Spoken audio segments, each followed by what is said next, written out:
Sveiki gyvi. Lietuvos ir Lenkijos prezidentai aplankė tarptautinės karinės pratybas Suvalkų koridoriuje, Narsusis Grifonas, ir dabar pradedame bendrą prezidentų spaudos konferenciją. Iš pradžių išklausysime prezidentų pasisakymus, o tada bus laiko atsakymams į žurnalistų klausimus. Pradėti kviečiu Lietuvos Respublikos prezidentą Gitaną Nausėdą. Labą dieną, Jūsų ekscelencija, gerbiamas Lenkijos Respublikos prezidentė, mielas draugė Andžejus Duda. Tikrai smagu pasveikinti Jūs Lietuvoje tokia išskirtinė proga. Šis vizitas susijęs su mūsų bendromis pratybomis, kuriomis ketiname rengtis Suvalkų koridoriaus gynybai ir skiriame ypatingą dėmesį šiai strateginiai vietai. Tai tik tai dar kartą pademonstruoja, kokios artimos mūsų šalis, kokie artimi ir stiprus sąjungininkai mes esame ir kaip mūsų bendradarbiavimas įvairiose gyvenimo srityse vis labiau persikelia ir į karinio bendradarbiavimo sritį. Šiandien dalyvavome Brave Griffin 24 pratybose ir jos apima įvairias kariuomenės rūšis, taktinės pratybos, kuriomis numatyta ginti tam tikrą teritorijos ruožą ir kurios įvyko tikrai labai sklandžiai ir pademonstravo ne tik tai Lenkijos ir Lietuvos, bet taip pat ir kitų šalių, kitų sąjungininkų, Jungtinių Amerikos valstijų, Portugalijos pasirengimą dirbti kartu, sąveikauti ir siekti optimalių rezultatų. Dvišalio susitikimo metu tikrai su gerbiamu prezidentu turėjome galimybę kalbėti apie dabartinės aktualijas. Man buvo įdomu išgirsti neseno įvykusio vizito į Jungtinės Amerikos valstijas atgarsius ir, sakykime, jo vertinimus tam tikros situacijos.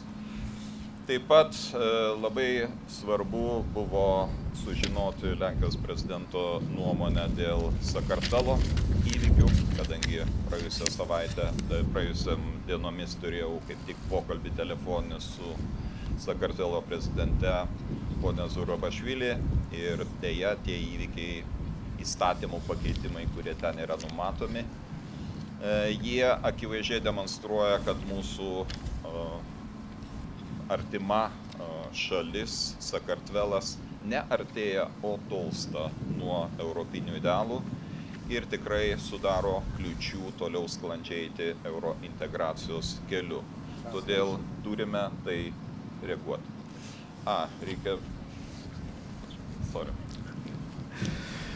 Dzień dobry, Wasza Ekscelencja, prezydencie Rzeczypospolitej Polskiej, drogi przyjacielu Andrzeju. Pragnę powitać, panie prezydencie, na Litwie. Pana wizyta to kolejny dowód na to, że jesteśmy bliskimi sojusznikami i partnerami strategicznymi. Dziś wspólnie obserwowaliśmy działania żołnierzy litewskich i polskich w ramach międzynarodowych ćwiczeń taktycznych szczebla brygady Brave Griffin, w którym też brali udział żołnierze z innych krajów członkowskich NATO, Portugalii i USA. Na dwustronnym spotkaniu omówiliśmy kwestię obronności, bezpieczeństwa regionalnego, wzmocnienia relacji dwustronnych. Cele tych ćwiczeń są nie tylko militarne. Postawiono tu na umiejętność współdziałania, wzajemnej koordynacji podczas wspólnych działań wojskowych i operacji obronnych w korytarzu suwalskim, obszarze geograficznym ważnym dla NATO i całego regionu. Również podczas spotkania omówiliśmy trudną sytuację w Gruzji, dziejące się niedobre rzeczy, które zakłócają drogę Gruzji ku integracji europejskiej. Taip pat kalbėjome ir apie galimą mūsų bendradarbiavimą gynybos pramonės srityje. Žinome, kad mūsų pietinis kaimynas Lenkijos Respublika tikrai yra pavyzdys, kaip reikia atliepti toms geopolitinėms rizikoms, kurios kyla aplink mus. Ir jūsų pavyzdys 4% bendrojo vidaus produkto gynybos finansavimo yra tikrai įkvepiantis visiems mums. Nepaslaptis, kad Lietuvoje prasidėjo socialinė iniciatyva, kurią inicijavo verslo bendruomenė siekti 4 procentų bendrojo vidaus produkto finansavimo. Ir šiuo metu Lietuvoje labai intensyviai diskutuojame apie tai, koks galėtų būti didesnio gynybos finansavimo finansinių šaltinių klausimo sprendimas. Podziwiamy Polskę jako przykład w obszarze bezpieczeństwa i obronności, która inwestuje w obronność ponad 4% PKB. Podobna dyskusja wynikła również w społeczeństwie litewskim, inicjatywa rzędu 4% wydatków na obronność. Obecnie toczy się dyskusja nad źródłem pozyskania tych środków. Konkrečiai kalbėjome apie HIMARS sistemas, kadangi tiek Lietuva, tiek Lenkija ketina įsigyti šių sistemų, jau įsigijo, tačiau ketina ateityje įsigyti dar daugiau. Ypatingai turint omenyje, kad Lenkija turi ir planų gaminti amuniciją, mes norėtume bendradarbiauti ir mano pasiūlymas buvo būtent ta linkme, kuriant regioninį logistinį centrą ir be jokios abejonės, jeigu būtų bendri pirkimai raketų, galėtume dalyvauti bendruose pirkimuose. Tai būtų tikrai labai konkretus pavyzdys, kaip galima mūsų tamprius karinio bendradarbiavimo saitus pernešti į naujas sritis. Omówiliśmy również możliwości rozszerzenia rozwoju współpracy obronnej w obszarach zdolności artylerii rakietowej HIMARS. Polska nabywa te systemy, również nabywa je Litwa, więc omówiliśmy kwestię wzmożonej współpracy w zakresie logistyki i pozyskiwania amunicji do tych systemów artylerii rakietowej. Myślę, że to jest pole do naszej elastycznej i prężnej współpracy w tym zakresie. Na ir pabaigoje kalbėjome apie artėjantį NATO viršūnių susitikimą Vašingtone. Iš tikrųjų labai svarbu, kad tas tempas arba ta dinamika, kurią mes įgijome Vilniaus viršūnių susitikime, būtų tęsiama ir Vašingtone. Ir kalbėjome tiek apie Ukrainos perspektyvas, bet ypač kalbėjome apie tai, kad mes tikrai turime suvokti situacijos rimtumą. Ir tie 2 procentai kaip grindis gynybos finansavimo, apie ką mes sutarėme Vilniaus viršūnių susitikime, kad tai jau iš esmės nebeatliepia šiandieninių mūsų ambicingų poreikių ir turėtume dar aktyviau ir energingiau raginti partnerius didinti krašto apsaugos finansavimą, nes tokios yra šiandien realios ir turint omenyje, kad Rusijos grėsmė yra ilgalaikė grėsmė, tiesiog nėra kito kelio, kaip tik tai stiprinti mūsų saugumą mūsų pačių pastangomis. Omówiliśmy również perspektywy szczytu NATO w Waszyngtonie i wdrażanie decyzji ze szczytu NATO spotkania na najwyższym szczeblu w Wilnie. I to jesteśmy zgodni, że ów poziom zakreślony na poziomie 2% PKB jest w obecnych dynamicznych i skomplikowanych czasach niewystarczający, więc musimy działać wspólnie na rzecz przekonania partnerów w NATO do zwiększenia wydatków na obronność.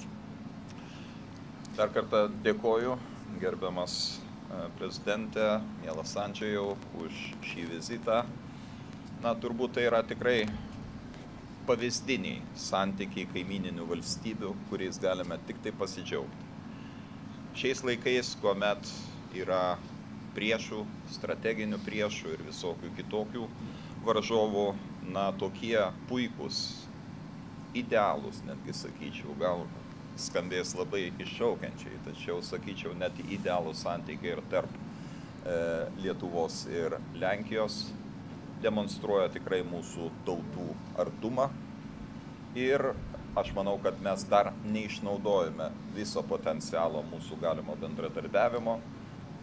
Mes turime daug planų ir ekonominio bendradarbiavimo srityje ir laukiame Lenkijos bankų ateimo į Lietuvą. Žinau, kad diskusijos šiuo klausimu jau yra labai toli pažengusios. Tad ačiū Jums už šitą vizitą ir aš su nekantrumu laukiu mūsų kito kitos vizito stotelės. Kartu su prezidentu vyksime į Kauną, dalyvausime Europos idėjos konferencijoje ir kalbėsime apie šiandienos ir rytojaus Europą mūsų akademiniam jaunimui. Szanowny Panie Prezydencie, drogi przyjacielu Andrzeju, niezwykle się cieszę z tej wizyty tu, która demonstruje nasze wspaniale, wręcz idealne, być może to zabrzmi zbyt kontrowersyjnie, ale doskonale relacje między naszymi bratnimi narodami. Myślę, że wiele jeszcze kwestii mamy do omówienia, zarówno współpracy gospodarczej. Podejmowany jest temat przyjścia polskich banków na Litwę, ale to będzie okazja do kolejnych rozmów, które niebawem też będziemy mieli ku temu okazję w Wilnie, w Kownie na konferencji The Idea of Europe. Dėkojame. Dabar žodį tarti kviečiame Lenkijos Respublikos prezydenta Andrzej Duda. Ekscelencjo, wielce szanowny Panie Prezydencie, Szanowni Państwo, chcę bardzo podziękować przede wszystkim Panu Prezydentowi Gitanasowi Nausedzie za zaproszenie do Kowna i ćwiczenia po to, by móc razem być świadkami wspólnej służby i pracy naszych żołnierzy.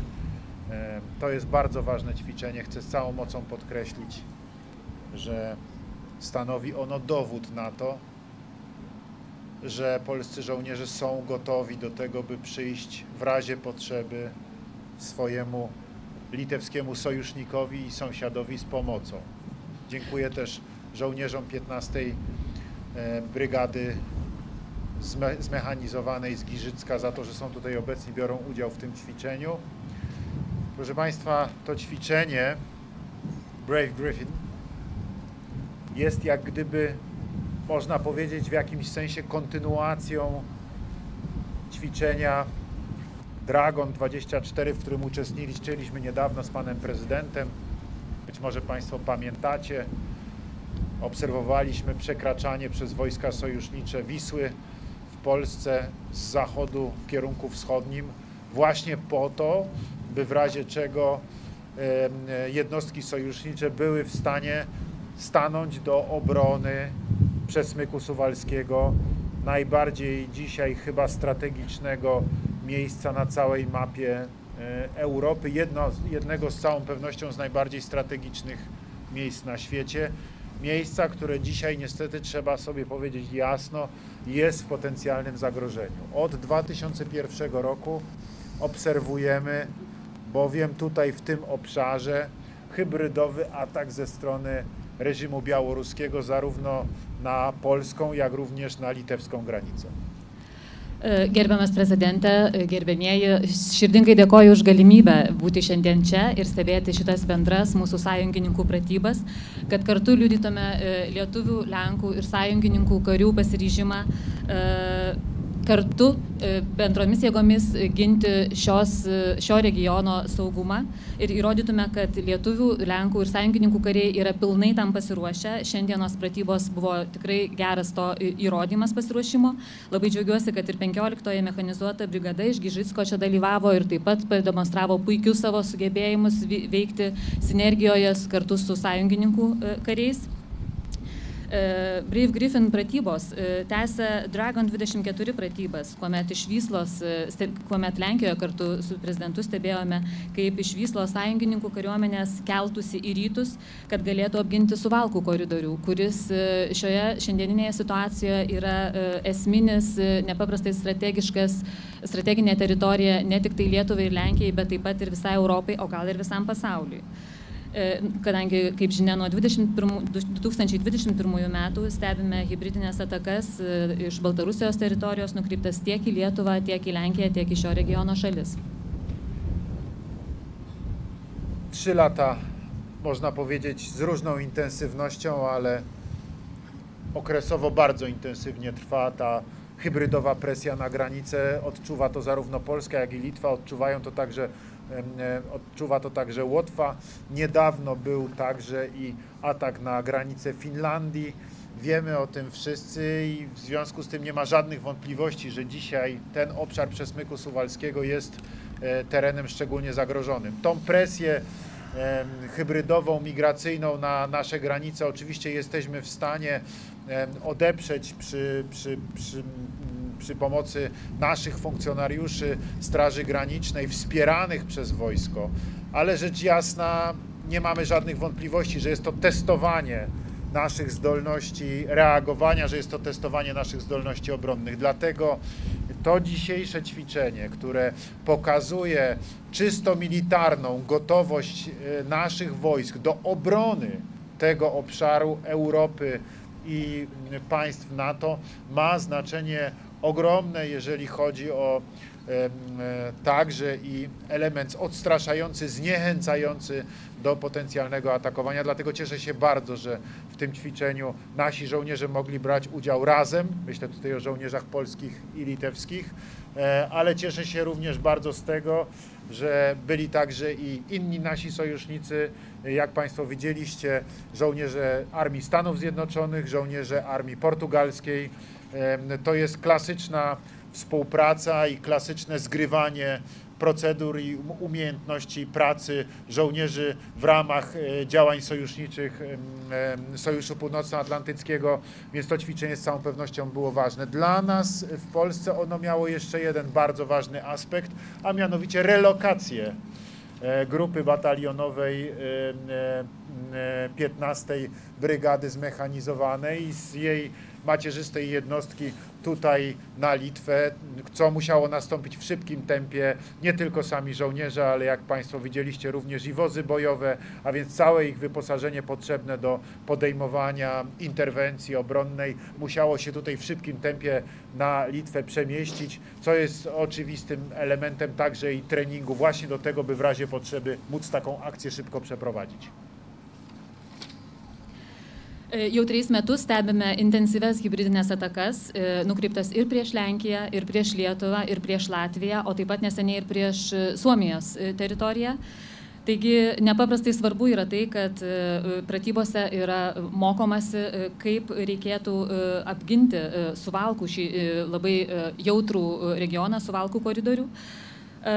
Jaučiame spaudimą, taigi tas bendros pratybos rodo, koks svarbus būtų bendradarbiavimas ir pasienio tarnybų su kariuomenės pajėgomis, kadangi tos hibridinės atakos šalia sienos, sienų abiejų šalių teritorijų yra vykdomos.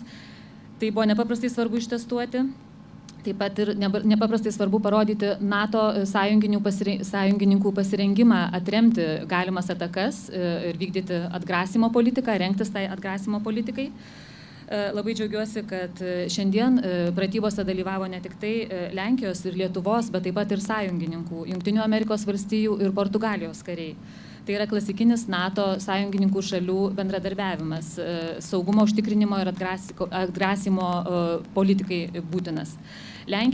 Mums Lenkijoje taip pat dar labai svarbu, kad buvo treniruojamasi, kaip vyktų ir dabar tai buvo realiai vykdomas Lenkijos karinio vieneto 15-osios mechanizuotos brigados iš Gižicko, iš Lenkijos perkelimas, logistinis relokavimas iš Lenkijos teritorijos ir karių ir visos reikiamos technikos į Lietuvos teritoriją. Tai grėsmės atveju turėtų vykti labai greitai ir dabar tai buvo puikiai treniruotė, kaip buvo galima ir kaip tai buvo įvykdyta. W związku z tym chcę bardzo podziękować panu prezydentowi, przede wszystkim Gitanasowi Nausedzie jako gospodarzowi, ale także i oczywiście wszystkim generałom, oficerom i żołnierzom odpowiedzialnym za przygotowanie i przeprowadzenie tego ćwiczenia. Chcę podkreślić, jak Państwo zresztą widzieliście, ćwiczenie odbyło się znakomicie. Także przygotowanie do tego, żeby nam przedstawić zakres i przebieg tego ćwiczenia było bardzo obrazowe i w związku z tym bardzo czytelne. Wszystko jest przygotowane bardzo starannie. Bardzo, bardzo dziękujemy, panie prezydencie, za tak znakomite przygotowanie tego ćwiczenia i tego dzisiejszego spotkania. Taigi labai norėčiau padėkoti ir jums, gerbiamas prezidente, kaip šeimininkui ir visiems generolams, vadams, kariams, visiems dalyvavusiems šiuose pratybose, šiuose nepaprastai sėkmingose pratybose. norėčiau taip pat padėkoti už puikų parengimą ir pademonstravimą praktiškai, vaizdingą ir tikrai labai aišku, labai išskaitomą aiškiai, kuris mums tikrai labai padarė didelį įspūdį. Dar kartą labai Jums už tai dėkoju. Proszę Państwa, odbyliśmy także z Panem Prezydentem spotkanie w formule bilateralnej, dwustronnej polskiej i litewskiej delegacji. Przed chwilą Pan Prezydent przedstawił przed momentem podstawowe zagadnienia, które omawialiśmy. Ja dodam tylko, że również przedstawiłem Panu Prezydentowi przebieg rozmów, które prowadziłem w trakcie mojej ostatniej wizyty w Stanach Zjednoczonych i w Kanadzie, gdzie, jak Państwo wiecie, uczestniczyłem w zgromadzeniu Organizacji Narodów Zjednoczonych w sesji dotyczącej zrównoważonego rozwoju. Mówiłem zatem o zrównoważonym rozwoju również z punktu widzenia doświadczeń naszych tutaj w Trójmorzu. Rozmawiałem z sekretarzem generalnym Organizacji Narodów Zjednoczonych. Rozmawiałem również w Stanach Zjednoczonych na marginesie sesji dotyczącej zrównoważonego rozwoju z wicepremierem Jordanii na temat sytuacji na Bliskim Wschodzie, w strefie Gazy i rozmawiałem oczywiście również z panem prezydentem Donaldem Trumpem. Jak Państwo wiecie, miałem spotkanie i jednym z tematów, które w trakcie tego spotkania zostały poruszone, była kwestia Ukrainy, sytuacji na Ukrainie, dlatego że pan prezydent Donald Trump mnie o to pytał, więc przedstawiłem tę sytuację. Następnie byłem w Kanadzie i tam przede wszystkim spotkałem się z panem premierem Justinem Trudeau, z którym również rozmawialiśmy o kwestiach bezpieczeństwa, zbliżającego się szczytu NATO. Przebieg tych rozmów przedstawiłem panu prezydentowi. Taip pat turėjome galimybę dvišaliame susitikime prieš keletą minučių su gerbiamu prezidentu ir komanda aptarti esminius aktualius šiuo metu klausimus. Pagrindinius jau gerbiamas prezidentas paminėjo. Aš iš savo pusės norėčiau tik tai pasakyti, kad pristačiau neseniai vykusio savo vizito Jungtinėse Amerikos valstijose ir Kanadoje, kur dalyvavau Jungtinių tautų sesijoje skirtoje plėtrai bendradarbiavimo, taip pat mūsų atžvilgių ir Trijų jūrų iniciatyvos sėkmingai tampriai plėtrai svarbius klausimus. Bendradavau ir su generaliniu sekretoriumi Jungtinių tautų, kur pabrėžiau mūsų regiono tos plėtros svarbą. Taip pat teko pasikalbėti ir su Jordanijos vicepremjeru, aptarti situaciją Gazoje, vakarų krante, artimųjų rytų situaciją. Taip pat nepaslaptis, kad susitikau ir su prezidentu ir galimu kandidatu į prezidentus Jungtinių Amerikos valstijų Donaldu Trumpu. Čia kalbėjomės pagrindę apie Ukrainos situaciją, pristačiau iš mūsų perspektyvos situaciją Ukrainoje ir jų pagrindinės grėsmės ir poreikius, o taip pat Kanadoje teko susitikti ir bendrauti su premjeru Justinu Trudeau ir aptarti NATO bendradarbiavimo galimybės ir plėtrą. I wreszcie, proszę Państwa, omówiłem z panem prezydentem kwestię propozycji, którą zgłaszam od miesiąca, którą po raz pierwszy przedstawiłem w Waszyngtonie w pierwszej połowie marca panu prezydentowi Joe Bidenowi, jak również i przedstawicielom amerykańskiego Kongresu, propozycję tego, by członkowie NATO zdecydowali o podniesieniu limitu wydatków na obronność z obecnych 2 przyjętych w 2014 roku do minimum 3% PKB w każdym z państw Sojuszu Północnoatlantyckiego. Tak jak powiedziałem, miesiąc temu przedstawiłem tą propozycję panu prezydentowi Bidenowi i przedstawicielom obu izb Kongresu. Teraz w trakcie mojego pobytu w Kanadzie rozmawiałem na temat tej propozycji również z panem premierem Justinem Trudeau. Zresztą Kanada realizuje w tej chwili podwyższenie swoich wydatków militarnych, więc jest to pewna tendencja, którą można obserwować dzisiaj w wielu państwach NATO i chcę wyrazić satysfakcję, że ona taka jest. Litwa też podnosi w ostatnich latach swoje wydatki militarne. One już prawie że sięgają 3% w tej chwili, więc ten próg 2% dawno przekroczyła, ale uważam, że państwa NATO powinny podjąć decyzję o oznaczeniu limitu wydatków na minimum 3% swojego PKB wobec, proszę Państwa, niewątpliwie agresywnej polityki Rosji. Rosja się militaryzuje, w tej chwili przestawiła swój przemysł zbrojeniowy na produkcję wojenną. Wiemy to już znakomicie, będzie się prawdopodobnie zatem zbroiła nadal i uważam, że potrzebna jest adekwatna i zdecydowana odpowiedź ze strony państw NATO po to, by wzmocnić element odstraszania. Po to, żebyśmy budowali nasz potencjał militarny nie w celu walki, tylko po to, by właśnie nie trzeba było walczyć. Po to, by ten potencjał był wystarczający, by nikt się nie odważył nas zaatakować. Rosja przekonała się na Ukrainie, jak ogromna przepaść w sensie technicznym dzieli to, czym dysponuje Rosja, od tego, czym dysponują państwa Sojuszu Północnoatlantyckiego. Nie ma porównania dzisiaj pomiędzy rosyjską techniką wojskową, a techniką wojskową, którą dysponują państwa NATO. Jeżeli będziemy mieli tej infrastruktury wojskowej wystarczająco dużo i wystarczająco dużo żołnierzy, żeby było wiadomo, że jesteśmy w stanie odeprzeć każdy atak, to ten atak po prostu nie nastąpi, ponieważ nie będzie odwagi do jego przeprowadzenia wobec nas, bo zakończy się on klęską napastnika.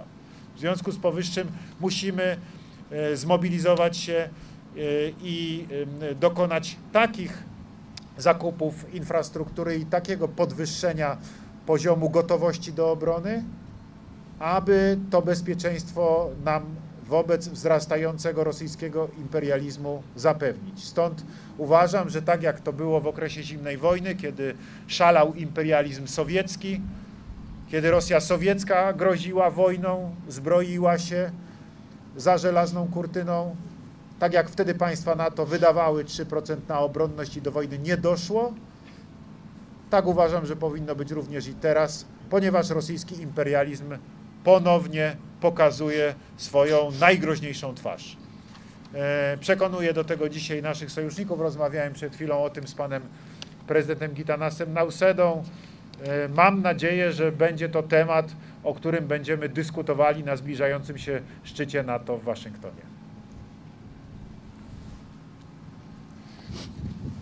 Gerbėmieji, dar kovą lankydamasis Vašingtone prezidentui Bidenui ir abiejų kongreso rūmų, abiejų atstovų rūmų nariams pristačiau pasiūlymą, kad NATO keltų NATO šalys keltų procentą skiriamą šalių gynybai bent iki 3% bendrojo vidaus produkto.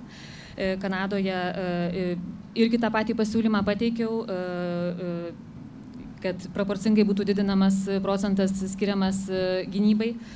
Tendencijos jau yra, kaip žinia, Lietuva jau skiria beveik 3%, tačiau kitos šalys tikrai dar nėra, kai kurios šalys NATO nėra pasiekę netgi 2%, o tai yra tikrai esminis momentas, nes Rusijos imperialistinės politikos akivaizdoje, kuomet Rusija akivaizdžiai ginkluojasi, stiprina ginklavimosi pramonę, tai yra išties būtina. Turime imtis atgrasimo politikos ne tam, kad kariautume, o tam, kad netektų kovoti. Rusija jau įsitikino NATO technikos, NATO šiuolaikinės ginkluotės gale, turėjo progą įsitikinti ir jeigu mes turėsime pakankamą infrastruktūrą, pakankamai technikos, pakankamai karių, tuomet labai gali būti, kad nebus ir puolimo, nes priešas tiesiog supras, kad neturi šansų. Turime mobilizuotis, turime taip, kaip kažkada buvo per šaltąjį karą, kuomet vakarų šalys skirdavo 3% šalies bendrojo vidaus produkto šalies gynybai, turime to siekti ir dabar. Ir tikiuosi, kad apie tai turėsiu galimybę dar kartą savo poziciją išsakyti ir būsimame NATO viršūnių susitikime Waszyngtonie. Panie prezydencie, jeszcze raz dziękuję za zaproszenie, dziękuję za znakomite przygotowanie ćwiczenia, dziękuję zarówno panu, jak i wszystkim osobom, które były od strony litewskiej za to ćwiczenie odpowiedzialne. Dziękuję wszystkim panom generałom, dziękuję wszystkim państwu oficerom i żołnierzom. Cieszę się z tego bardzo ważnego naszego dzisiejszego spotkania i cieszę się z tego, że widać zacieśniającą się współpracę, po pierwsze polsko-litewską, po drugie naszą w ramach Sojuszu Północnoatlantyckiego, także z naszymi sojusznikami. To szczególnie ważne w dzisiejszych trudnych czasach, kiedy ta gotowość jest nam niezbędna do tego, byśmy mogli zapewnić bezpieczeństwo naszym państwom i obywatelom. Dziękuję. Gerbiamas prezidente, gerbėmieji, dar kartą labai nuoširdžiai dėkoju už šias surinktas pratybas, dėkoju visiems dalyvavusiems Lietuvos pusėje ir vadovams, ir kariniams vadovams, ir kariams, ir visiems, kurie už viską buvo atsakingi, už puikiai parengtas ir įvykdytas pratybas. Labai džiaugiuosi, kad tuo puikiu bendradarbiavimu ir vis tamprėjančiu bendradarbiavimu ne tik tai Lietuvos ir Lenkijos institucijų atitinkamų, bet ir NATO šalių, mūsų sąjungininkų šalių, nes tik taip galėsime užtikrinti tą bendrą mūsų saugumą. Dar kartą dėkoju. Dziękujemy. Dabar turime laiko porai klausimų. Pirmas klausimas portalui 15 min. Prašau. Labą dieną, Dominyka Bukšaitytė. Mano klausimas abiem prezidentam. Dar prieš metus politiko sakė, kad Suvalkų koridorius yra viena pavojingiausių vietų Žemėje. Kas pasikeitė per tuos metus ir ar vis dar pavojingiausia vieta Žemėje? Ačiū. Na, aš nesimčiau. Pytanie, przepraszam. Pytanie do państwa. Kad iš tikrųjų Suvalkų koridorius yra viena pavojingiausių vietų Žemėje. Tačiau strategiškai, geografiškai tai yra vieta, į kurią turime kreipti padidintą dėmesį. Ir Suvalkų koridoriaus aspektas, veiksnys yra įtrauktas ir į NATO regioninius planus.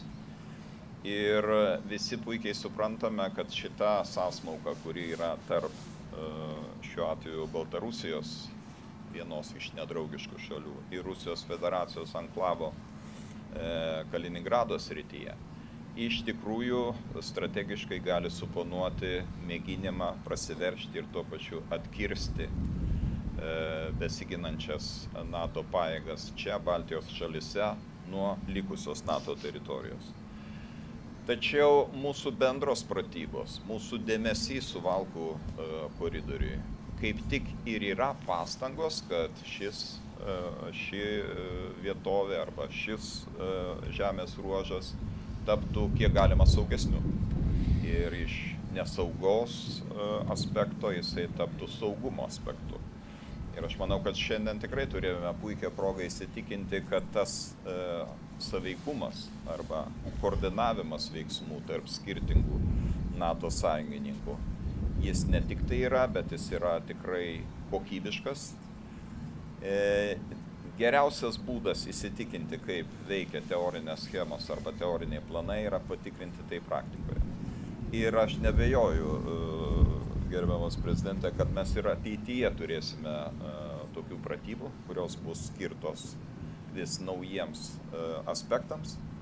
Bet vėlgi viso to prasmė yra ne siekis kariauti, o atvirkščiai sudaryti tą atgrasimo sieną, pastatyti ją, apie kurią minėjo gerbiamas prezidentas, kad mūsų nedraugams nekiltų nė menkiausios pagundos testuoti mūsų gebėjimo gintis, mūsų kolektyvinės gynybos skėčio. Ir manau, kad tada tiesiog visi galėsime gyventi taikiai, kurti savo gerovę. Visa tai ir yra mūsų priorytetas. Pytanie portalu 15 min do obu prezydentów. Ponad rok temu wydawnictwo Politico określiło Przesmyk Suwalski mianem najniebezpieczniejszego miejsca na Ziemi. Czy tak nadal jest?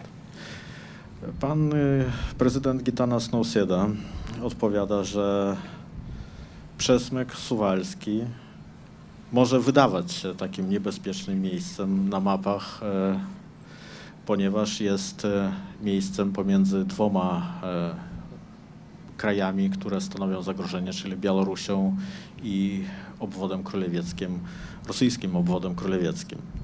Więc te mapy mogą wskazywać na takie zagrożenie. Takie zagrożenie też obejmują plany obrony regionalnej NATO. I też takie zagrożenie wskazują te dzisiejsze ćwiczenia, które też pokazują, w jaki sposób poprzez współdziałanie jesteśmy gotowi stawić czoła takim wyzwaniom i zrobić tak, aby to miejsce nie było zagrożone, tylko stałoby się bardziej bezpieczne. I myślę, panie prezydencie, tak jak rozmawialiśmy wcześniej, że to jest dopiero początek pięknej współpracy. Będą kolejne ćwiczenia, podczas których będą opracowywane i zostaną przećwiczone kolejne aspekty obronne. Proszę Państwa, odpowiadając na to pytanie, ja wątpię w to, żeby można było powiedzieć dzisiaj, że przesmyk suwalski jest najniebezpieczniejszym miejscem na ziemi, bo wydaje mi się, że zdecydowanie bardziej niebezpieczne miejsca są dzisiaj na Ukrainie i zdecydowanie bardziej niebezpieczne miejsca są dzisiaj na Bliskim Wschodzie, choćby w strefie Gazy. Więc nie jest na pewno najniebezpieczniejszym miejscem na ziemi, natomiast z całą pewnością jest miejscem, w którym występuje potencjalne zagrożenie. I dlatego właśnie odbywa się to ćwiczenie i dlatego właśnie zostało ono przygotowane, ponieważ bardzo ważną kwestią jest to, aby każdy potencjalny napastnik widział, że nasi żołnierze, nasi, mówię w sensie polscy, litewscy, ale również nasi w znaczeniu żołnierze Sojuszu Północnoatlantyckiego, są gotowi w każdej chwili sprawnie stanąć do obrony terytorium Sojuszu zgodnie z treścią artykułu 5 Traktatu Północnoatlantyckiego. I to jest dzisiaj kwestia najważniejsza. Chcę podkreślić, że ta gotowość, jak Państwo widzicie, jest. Natomiast bardzo ważne jest to, żebyśmy umacniali możliwości bojowe naszych wojsk, zarówno my tutaj, czyli Polska i Litwa, jak również nasi sojusznicy, po to, by tą gotowość do działania w różnych miejscach, gdzie będzie taka potrzeba, do obrony terytorium NATO w szczególności, żeby ona była i żebyśmy byli w stanie w każdej chwili ją zachować. Gerbėmieji, tai atsakydamas norėčiau pasakyti, kad aš labai abejoju, kad tai yra pavojingiausia vieta galbūt visoje žemėje. Tikrai pavojingiausios vietos yra Ukraina, tikrai pavojingesnės arba artimieji rytai, pavyzdžiui, Gazos regionas. Bet žinoma, potenciali grėsmė išties yra, būtent todėl ir buvo parengtos ir vyko šios pratybos. Labai svarbu, kad potencialus užpuolikas matytų mūsų pasirengimą, matytų, kad mes esame pasirengę, kad turime pajėgumų, turime sutarimą, turime valią ir kad pagal 5 NATO sutarties straipsnį išties bet kuriai šaliai iškilus tikrai grėsmiai sąjungininkai būtų ir kad jie matytų, kad sąjungininkai yra pasirengę ginti tas šalis. Todėl yra labai svarbu stiprinti kovinius gebėjimus ir būtent, kaip ir minėjau, ginti kiekvieną NATO šalį, jeigu to prireiktų. Dėkojame ir dar vienas klausimas, Defense24.pl. Również pytanie do obu panów prezydentów. Czy rozmawiali panowie o możliwości rozszerzenia programu Nuclear Sharing i jakie panów zdanie ewentualna decyzja w tej sprawie miałaby znaczenie dla Polski, Litwy, krajów bałtyckich i szerzej wschodniej flanki? Klausimas buvo taip pat abiems prezidentams, ar buvo kalbėta apie Nuclear Sharing programą ir kokią reikšmę ši programa abiems šalims, tiek Lenkijai, tiek Lietuvai ir apskritai taip pat Baltijos šalims turėtų. Tak, rozmawialiśmy na ten temat. Proszę Państwa, w związku z tym, że ten temat pojawił się ostatnio, tak jak powiedziałem już kilkakrotnie, to nie jest temat nowy. To jest temat, który jest podnoszony przeze mnie i generalnie przez Polskę od dobrych kilku lat na spotkaniach w głównej mierze z naszymi największymi sojusznikami. Mówię największymi, oczywiście mam na myśli Stany Zjednoczone i innych naszych sojuszników, którzy dysponują bronią nuklearną. Temat ten w związku z tym, mogę powiedzieć, z mojego punktu widzenia jest tematem w grze. Powtarzam jeszcze raz, od wielu lat. Przy czym uważam, że jest on coraz bardziej aktualny. To nie bez przyczyny. Otóż chodzi o postawę i o to, co robi Rosja. Wiecie Państwo znakomicie o tym, że Rosja od lat relokuje swoją broń i umacnia militarnie okręg królewiecki. Nie jest to dla nikogo tajemnicą. Między innymi są tam relokowane na przestrzeni, powtarzam, lat rakiety Iskander. Prawdopodobnie jest tam rosyjska broń nuklearna w związku z powyższym. To Rosja łamie tak naprawdę ustalenia porozumień międzynarodowych w zakresie rozprzestrzeniania broni nuklearnej. To Rosja dzisiaj relokuje swoją broń nuklearną na Białoruś. W związku z powyższym ja nie mam wątpliwości, że jest konieczna reakcja ze strony państw NATO. Po prostu jest potrzebna adekwatna odpowiedź. W związku z powyższym uważam, że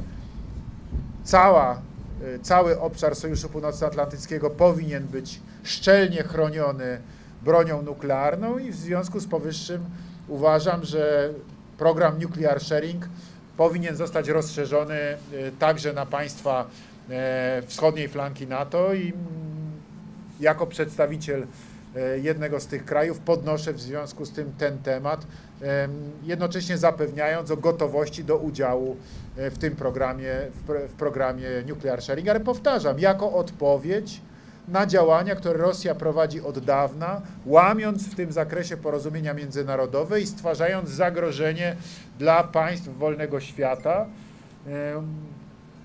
Oczywistą dla mnie sprawą jest to, że to zachowanie Rosji wymaga odpowiedzi i w związku z tym proszę spojrzeć na to, że argumenty ze strony rosyjskiej o tym, że właśnie rozszerzenie programu Nuclear Sharing ma stworzyć zagrożenie, jest po prostu bałamutna rosyjska propaganda, jak zwykle rosyjska dezinformacja. To Rosja od dawna łamie porozumienia międzynarodowe w tym zakresie. To Rosja dokonuje relokacji swojej broni nuklearnej, a my tylko odpowiadamy na agresywne działania rosyjskie. Gerbėmieji, taip, ši tema buvo paliesta dabar susitikimo metu ir tai jau nėra nauja tema. Aš jau keleris metus ir Lenkija apskritai keleris metus bendraudami su didžiaisiais sąjungininkais, turiuomenyje JAV ir kitas didžiasias valstybės, branduolinės valstybės, šią temą keliu ir ši tema, jeigu galima taip pasakyti, yra ant stalo, yra aktuali šiuo metu, bet jinai aktuali yra dėl to, ką daro Rusija. Kaip žinia, Rusija relokuoja branduolinį ginklą, Rusija Karaliaučiaus srityje keletą metų stebime, kad vykdo stiprina ginklavimąsi ir ne tik tai Karaliaučiaus srityje, bet taip pat ir Baltarusijoje relokuotas mūsų žiniomis galėjo būti branduolinis ginklas. Taigi, tai Rusija laužo tarptautinius susitarimus, tarptautinės sutartis dėl branduolinio ginklo ir mūsų šitas programa, ką besakytų Rusija, kad ši programa kelia grėsmę jiems, tai yra atvirkščiai, tai yra propaganda iš jų pusės, kadangi tai yra adekvatus, toks, koks turėtų būti atsakas, kadangi visa NATO teritorija mūsų supratimu ir įsitikinimu privalo būti ginama atitinkamai, adekvačiai, todėl į rytinį NATO flangą labai logiška, kad būtų relokuotas, perkeltas branduolinė sistema ir mes kaip viena iš šių šalių esame deklaravę savo pasirengimą priimti šį ginklą ir bet kokie Rusijos argumentai mūsų galva čia yra nieko verti, nes, kaip minėjau, būtent jie yra tie, kurie pažeidžia tarptautinius susitarimus, o mes tiesiog adekvačiai į tai reaguojame. Iš tikrųjų, mane šiek tiek nustebino, kad į šį Lenkijos Respublikos prezidento pareiškimą buvo sureaguota kaip į kažką pasakyta naujo. Aš puikiai pažįstu Andžejų ir žinau, kad jis šį klausimą kelia jau keletą metų. Pastaruoju metu įvyko tikrai dalykų, kurie mūsų kaiminystėje didina karinės galios buvimą ir konkrečiai taktinių branduolinių ginklų. Dislokavimas dėja šiandien yra realybė tiek Kaliningrado srityje, tiek ir mūsų žiniomis Baltarusijos teritorijoje. Todėl branduolinio ginklų dislokavimo idėja yra ne karo kurstymas, ne grėsmės Rusijai kėlimas, bet tai yra vėlgi tas pats atgrasimo sistemos elementas, kuris turėtų suvaidinti tikrai nemenką atgrasimo veiksnį ir jėgą. Dar vienas aspektas, kuris man atrodo svarbus. Mes nuolat kalbame apie tai, kad didieji sąjungininkai, pirmiausia Jungtinės Amerikos valstijos, turi išlaikyti dėmesį mūsų regionui ir ypatingai imtis tos lyderystės, kuri yra natūrali didžiausiam NATO sąjungininkui. Taip kad branduolinių ginklų dislokavimo idėja ir šia prasme atliepia lūkesčius Europos saugumo. Štai kodėl mes ne tik tai kalbėjome apie šį aspektą, bet ir pasidalinome mintimis dėl galimų šito aspekto implikacijų arba padarinių. Bet kuriuo atveju Rusijos propagandos malūnas sukasi ir natūralu, kad tokiais atvejais visada pasigirsta grasinimai iš jų pusės, bet grasinimai matyt tik tai ir rodo, kad ši idėja tikrai yra reikšmingas atgrasimo veiksnys ir natūraliai nervina Kremliaus politykus. Rzeczywiście byłem zaskoczony reakcją na ostatnie oświadczenia pana prezydenta Andrzeja Dudy, bo znamy się już od wielu lat i wiem, że kwestię broni jądrowej porusza już od dawna. I rzeczywiście w obecnym kontekście sytuacji geopolitycznej rozmieszczania ładunków jądrowych bądź na Białorusi, czy też potencjalnym ich rozmieszczeniu w obwodzie królewieckim, reakcja na to poprzez przesunięcie arsenalu jądrowego ku wschodniej flance NATO jest całkowicie zrozumiała, nie jako czyn agresywny, tylko jako element właśnie elementu odstraszania. Uważam, że propaganda rosyjska wykorzysta każdą możliwość, żeby działać na własną korzyść, czyli poszerzania swojej propagandy, szerzenia propagandy, ale rzeczywiście ten aspekt, czyli uwaga wielkich sojuszników w NATO, uwaga na tę część Europy przekłada się na interesy bezpieczeństwa całej Europy. Dėkojame, spaudos konferencija baigta. Dziękujemy.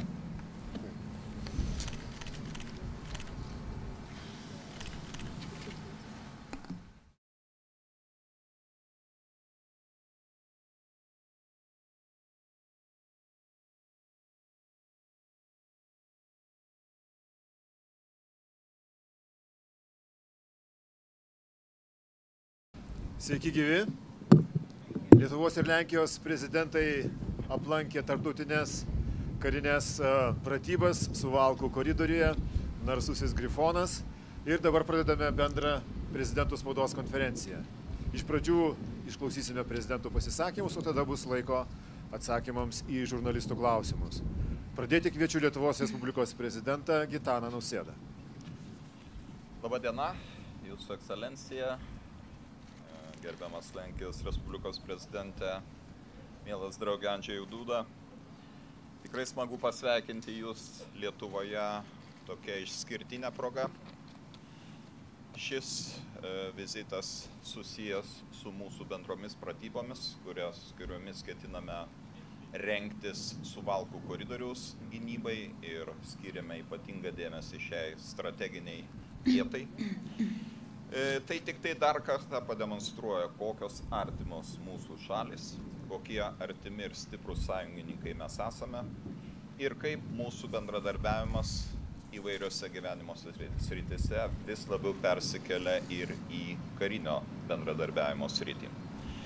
Šiandien dalyvavome Brave Griffin 24 pratybose ir jos apima įvairias kariuomenės rūšis, taktinės pratybos, kuriomis numatyta ginti tam tikrą teritorijos ruožą ir kurios įvyko tikrai labai sklandžiai ir pademonstravo ne tik tai Lenkijos ir Lietuvos, bet taip pat ir kitų šalių, kitų sąjungininkų, Jungtinių Amerikos valstijų, Portugalijos pasirengimą dirbti kartu, sąveikauti ir siekti optimalių rezultatų. Dvišalio susitikimo metu tikrai su gerbiamu prezidentu turėjome galimybę kalbėti apie dabartinės aktualijas. Man buvo įdomu išgirsti neseno įvykusio vizito į Jungtinės Amerikos valstijas atgarsius ir, sakykime, jo vertinimus tam tikros situacijos. Taip pat labai svarbu buvo sužinoti Lenkijos prezidento nuomonę dėl Sakartvelo įvykių kadangi praėjusiam dienomis turėjau kaip tik pokalbį telefoninį su Sakartvelo prezidente ponia Zurabišvili ir deja tie įvykiai, įstatymų pakeitimai, kurie ten yra numatomi, jie akivaizdžiai demonstruoja, kad mūsų artima šalis Sakartvelas neartėja, o tolsta nuo europinių idealų ir tikrai sudaro kliūčių toliau sklandžiai eiti euro integracijos keliu. Todėl turime tai reaguoti.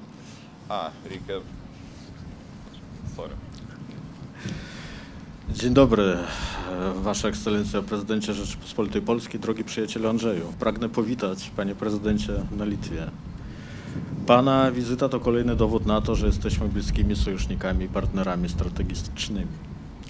Dziś wspólnie obserwowaliśmy działania żołnierzy litewskich i polskich w ramach międzynarodowych ćwiczeń taktycznych szczebla brygady Brave Griffin, w którym też brali udział żołnierze z innych krajów członkowskich NATO, Portugalii i USA. Na dwustronnym spotkaniu omówiliśmy kwestię obronności bezpieczeństwa regionalnego, wzmocnienia relacji dwustronnych. Cele tych ćwiczeń są nie tylko militarne. Postawiono tu na umiejętność współdziałania, wzajemnej koordynacji podczas wspólnych działań wojskowych i operacji obronnych w korytarzu suwalskim, obszarze geograficznym ważnym dla NATO i całego regionu. Również podczas spotkania omówiliśmy trudną sytuację w Gruzji, dziejące się niedobre rzeczy, które zakłócają drogę Gruzji ku integracji europejskiej. Taip pat kalbėjome ir apie galimą mūsų bendradarbiavimą gynybos pramonės srityje. Žinome, kad mūsų pietinis kaimynas Lenkijos Respublika tikrai yra pavyzdys, kaip reikia atliepti toms geopolitinėms rizikoms, kurios kyla aplink mus. Ir jūsų pavyzdys 4% bendrojo vidaus produkto gynybos finansavimo yra tikrai įkvepiantis visiems mums. Nepaslaptis, kad Lietuvoje prasidėjo socialinė iniciatyva, kurią inicijavo verslo bendruomenė, siekti 4% bendrojo vidaus produkto finansavimo. Ir šiuo metu Lietuvoje labai intensyviai diskutuojame apie tai, koks galėtų būti didesnio gynybos finansavimo finansinių šaltinių klausimo sprendimas. Podziwiamy Polskę jako przykład w obszarze bezpieczeństwa i obronności, która inwestuje w obronność ponad 4% PKB. Podobna dyskusja wynikła również w społeczeństwie litewskim. Inicjatywa rzędu 4% wydatków na obronność. Obecnie toczy się dyskusja nad źródłem pozyskania tych środków. Konkrečiai kalbėjome apie HIMARS sistemas, kadangi tiek Lietuva, tiek Lenkija ketina įsigyti šių sistemų, jau įsigijo, tačiau ketina ateityje įsigyti dar daugiau. Ypatingai turint omenyje, kad Lenkija turi ir planų gaminti amuniciją, mes norėtume bendradarbiauti ir mano pasiūlymas buvo būtent ta linkme, kuriant regioninį logistinį centrą ir be jokios abejonės, jeigu būtų bendri pirkimai raketų, galėtume dalyvauti bendruose pirkimuose. Tai būtų tikrai labai konkretus pavyzdys, kaip galima mūsų tamprius karinio bendradarbiavimo saitus pernešti į naujas sritis. Omówiliśmy również możliwości rozszerzenia rozwoju współpracy obronnej w obszarach zdolności artylerii rakietowej HIMARS. Polska nabywa te systemy, również nabywa je Litwa, więc omówiliśmy kwestię wzmożonej współpracy w zakresie logistyki i pozyskiwania amunicji do tych systemów artylerii rakietowej. Myślę, że to jest pole do naszej elastycznej i prężnej współpracy w tym zakresie. Na ir pabaigoje kalbėjome apie artėjantį NATO viršūnių susitikimą Vašingtone. Iš tikrųjų labai svarbu, kad tas tempas arba ta dinamika, kurią mes įgyjome Vilniaus viršūnių susitikime būtų tęsiama ir Vašingtone. Ir kalbėjome tiek apie Ukrainos perspektyvas, bet ypač kalbėjome apie tai, kad mes tikrai turime suvokti situacijos rimtumą ir tie 2% kaip grindis gynybos finansavimo, apie ką mes sutarėme Vilniaus viršūnių susitikime, kad tai jau iš esmės nebeatliepia šiandieninių mūsų ambicingų poreikių ir turėtume dar aktyviau ir energingiau raginti partnerius didinti krašto apsaugos finansavimą, nes tokios yra šiandien realios ir turint omenyje, kad Rusijos grėsmė yra ilgalaikė grėsmė, tiesiog nėra kito kelio, kaip tik tai stiprinti mūsų saugumą mūsų pačių pastangomis.